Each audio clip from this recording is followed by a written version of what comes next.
L'altro giorno scrollavo su Instagram in cerca di ispirazione, quando... No vabbè, lo voglio! Will Smith mi appare con la soluzione ad uno dei miei più grandi problemi da content creator: filmarmi da solo. Dopo una ricerca durata ore e un aggeggio ordinato all the way from America, sono andato sul set della content creation per uno dei miei clienti qui a Sydney, dove ho testato questo nuovo giocattolo, con risultati un po' inaspettati. Oggi vi porto con me in quella che è la a volte frustrante attività del filmarsi da soli, con tutti i tricks e le tecniche che ho utilizzato negli ultimi tempi qui sui social. Tutto questo in occasione della riapertura per la prima volta quest'anno della Ricotta Academy, il luogo dove tramite masterclass su storytelling, videomaking, scrittura e animazioni vi passo il mio metodo col quale ho realizzato quasi 20 milioni di views solo su YouTube e con i quali faccio esplodere sempre i profili dei miei clienti. Ve ne parlo meglio a fine video. Adesso iniziamo con l'esperimento. Potersi filmare da soli nell'era in cui chiunque dovrebbe avere una presenza sui social è fondamentale, soprattutto oggi dove la gente ha fame di realtà, basta artefatti. Dunque, a meno che tu non ingaggi un videomaker che abbia un po' un approccio documentaristico e che non vada ad imporsi su di te, in quel caso è sempre meglio fare da soli, o in caso settare adeguatamente la persona che ti aiuta. È fattibile, ci vuole però del metodo. Io li ho già testati tutti per voi. Prima infatti di arrivare all'esperimento di oggi dobbiamo parlare di quello che ha portato a questa ispirazione incredibile. Quando ho aperto questo canale YouTube, infatti, io ci tenevo tantissimo ad essere circondato da persone che mi aiutassero nelle riprese. La scuola televisione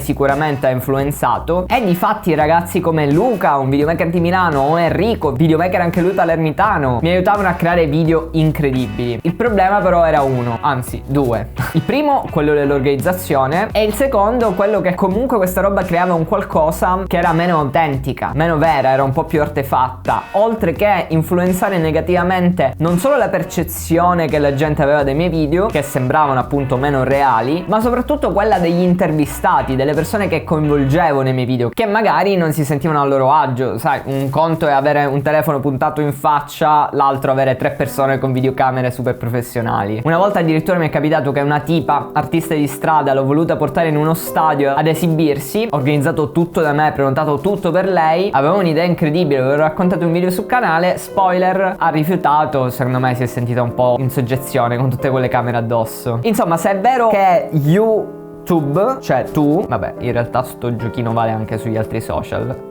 faccio sempre esempi incredibili. Qui arriviamo alla fase 2, quella dove torno, come nel primissimo video che ho postato sul canale durante la pandemia, a filmarmi completamente da solo, dall'Australia. E non è stato facile, perché un conto è fare video come questo dove magari parlo in camera, diciamo che non ci vuole un genio a saperlo fare. Se sei un videomaker, come fai a filmarti mentre devi filmare altri? Cioè è un po' un inception. Qui le tecniche che ho utilizzato: sono partito dall'utilizzo di 2 telefoni che andavo a mettere su 2 cavalletti cinesi, con in mano la mia camera professionale. Quello che cercavo di fare tra uno shooting e l'altro era piazzare sti 2 cavalletti e lasciarli lì a registrare. Lo sforzo mentale che richiedeva sta cosa era un po' una challenge. La soluzione un po' più sostenibile è arrivata con l'uso di alcune action cam che mi piazzavo dal petto, sul cappellino, o magnetiche le attaccavo da qualche palo da qualche parte, e ho smesso completamente di utilizzare i cavalletti, cosa che mi ha liberato tantissimo spazio, mi ha consentito di fare più video e dinamica un po' più real. Il problema era che la mia faccia non si vedeva abbastanza, ed è qui che arriva il momento di ispirazione massima, o meglio, credevo fosse una bella idea. Ok, ci siamo.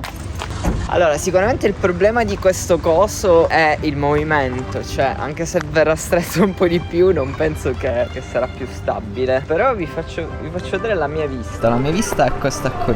Oddio, non so che sta succedendo. C'è un gruppo di bambini, non capisco perché. Cosa sta succedendo? Hi guys.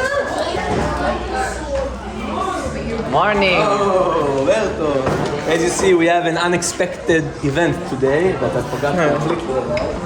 Ci piacciono gli imprevisti. I primi imprevisti della giornata iniziano, non per quel coso che sto indossando. Il mio cliente Mike, che chi mi segue sa che cosa fa, va in giro per l'Australia con un furgone, andando da artisti, prelevando le loro opere d'arte, incorniciandole, restituendogliele. Con lui si gira tanto l'Australia. Di solito lui è super carico, però oggi non so se è per i bambini che sono presenti al workshop o per il lavoro importante al quale sta lavorando. Insomma, la mia attrezzatura vistosa non ha nemmeno notato. Non l'ho notato. Mike, I see you so focused. What's happening? A lot is going on, and also an amazing photo shoot. So I'm also excited. I'm also focused. I'm also tension, but in a good way. You didn't notice my new setup? Oh my god, I thought you have a new baby, Roberto. The microphone. I got a raise, so I can be in Roberto's actual YouTube videos. Yeah. Wait. I need to be more. Okay, yeah, now you're ready. I'm a bit nervous. So Mike, today we have so many ideas to shoot and I have this one which you already seen it. What do you think about it? I think it's a bit dangerous, but let's see how I can already see myself getting injured from that. Il primo problema è che ovviamente non posso cercare le note e allora glielo ho mandate al suo telefono. Ero talmente gasato dal provare il nuovo giocattolo che mi ero scordato l'altro telefono a casa. Fondamentale dato che questo era attaccato lì al body mount e non ci arrivavo proprio con le mani a staccarlo, per poter controllare gli script che avevo preparato per quello shooting, seguendo il preset che vi ho fatto vedere nello scorso video. Ovviamente sì, alcune cose me le posso ricordare, però è fondamentale avere una linea guida costante con te. Io di solito faccio le note nel telefono, giro con la camera, il telefono ce l'ho in tasca, è abbastanza comodo. Capita? Ok Mike, I need you to help me putting this. You want me to tie you up? Yeah. Too tight or good? No, I think it's good like this. Yeah. Ok, we're ready. Okay, yeah, so let's do the Ok, tapes. the tape. Yeah, where do you want to do it? Sto mettendo il cappellino così vi faccio vedere anche dall'altro punto di vista. Credo di avere trovato il mio setup. Da qui controllo il telefono. Questa vabbè non la posso controllare. Qui c'è la camera. Sono un po' ingombrante perché per passare in mezzo alle cose devo fare tipo così. Però dai, voglio dire che funziona. Sono curioso di vederla all'aperto. Questo per mostrare che non è un video sponsorizzato. We're not doing stuff for free, guys. Karosovic. You too. How are you? You can see us here. Ooh, very fancy. Very nice. Is it new or have you just not used it with us? No. Nice. I wanna make a video with Mike wearing this. I was imagining him like by Marumara beach walking like this with a canvas asking people excuse me. Ok, it's this too, right?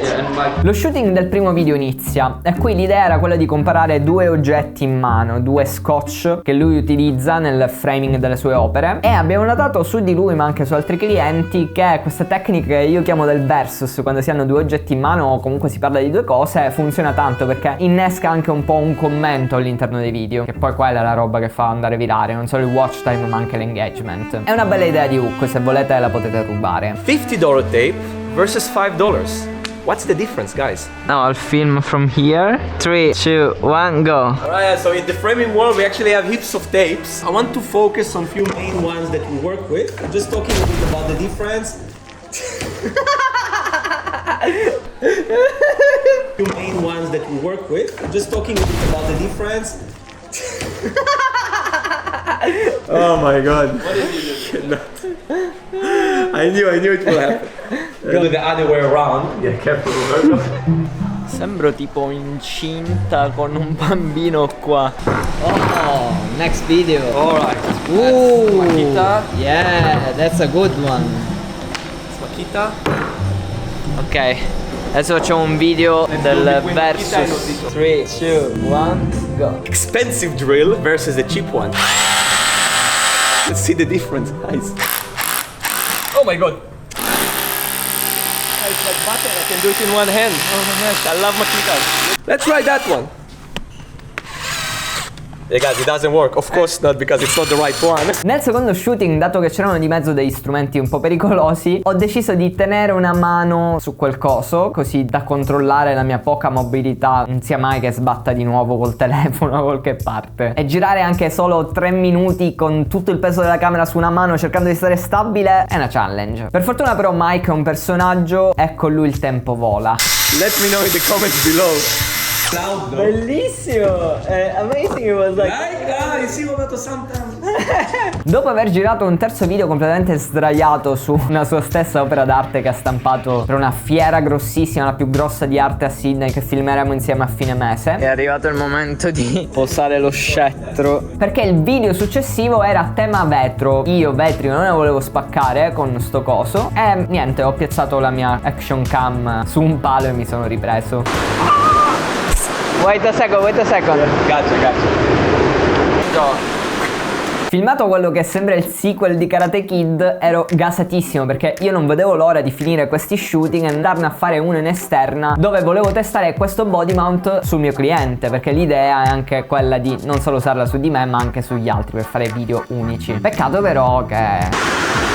Momento Australia. Questa è la pioggia che sta...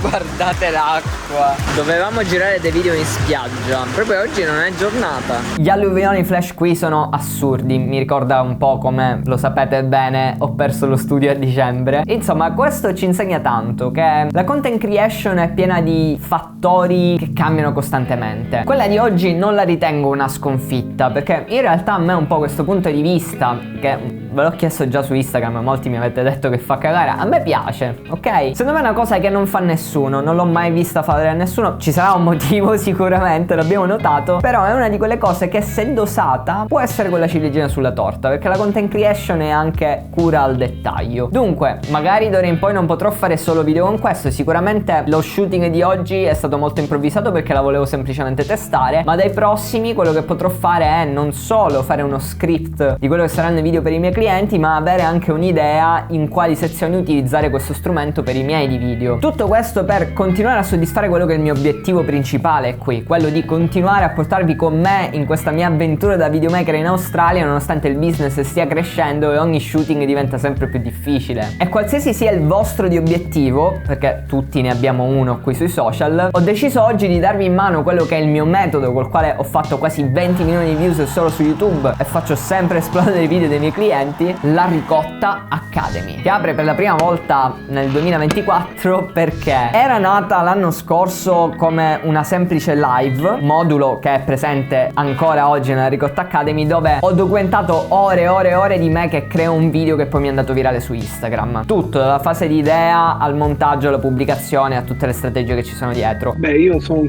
salito proprio nel lancio, quindi ho approfittato proprio eravamo penso in pochi all'inizio. Il corso mi ha dato parecchio. Il tuo flusso di lavoro, copiandolo, ottieni un risultato, ed è quello che ho fatto. Allora, quando ottieni dei risultati inizi a dire ok, questo funziona. Perché ha funzionato? Allora, all'inizio dicevo potrebbe essere un caso, e tu dicevi no, non è un caso. Vabbè, però io dicevo vabbè, ok, lui tira acqua al suo mulino, no? E invece no, adesso non è un caso. Gli ultimi reel, tu vai a vedere, superano sempre le 100.000 visualizzazioni. Notando quanto semplicemente aver condiviso una live abbia davvero cambiato le carte in tavola per tanti altri creators, ho detto cavolo, ma qui se faccio una formazione fatta bene, oltre che avere sempre delle live come questa, cioè la cosa proprio cambia totalmente di livello. E quello che ho fatto dunque è stato prendermi un sacco di mesi, perché ho voluto prima analizzare quelli che sono i problemi comuni tra le varie storie con le quali mi interfaccio, e sono finito per tirarne fuori un sacco di masterclass: storytelling masterclass, videomaking masterclass, scrittura masterclass e animazioni masterclass. Ce n'è davvero di tutto e per tutti i livelli, sia che siete base, avete bisogno delle basi nel videomaking, sia che siete dei pro e volete vedermi montare live dei video spot commerciali super professionali, a partire dal come generare le idee e buttarle giù per iscritto fino alla realizzazione. Questo è un percorso a 360 gradi che vi dà le chiavi in mano per poter raccontare la vostra storia ordinaria in maniera straordinaria, che è un po' quello che faccio io, creando video che raggiungono un sacco di persone, raggiungendo quelli che sono i vostri obiettivi e sogni. Che aspettate? Salite a bordo cliccando il primo link in descrizione qui sotto, prima che le iscrizioni si chiudano di nuovo tra qualche giorno. Che dirvi? Io vi aspetto lì. Ciao!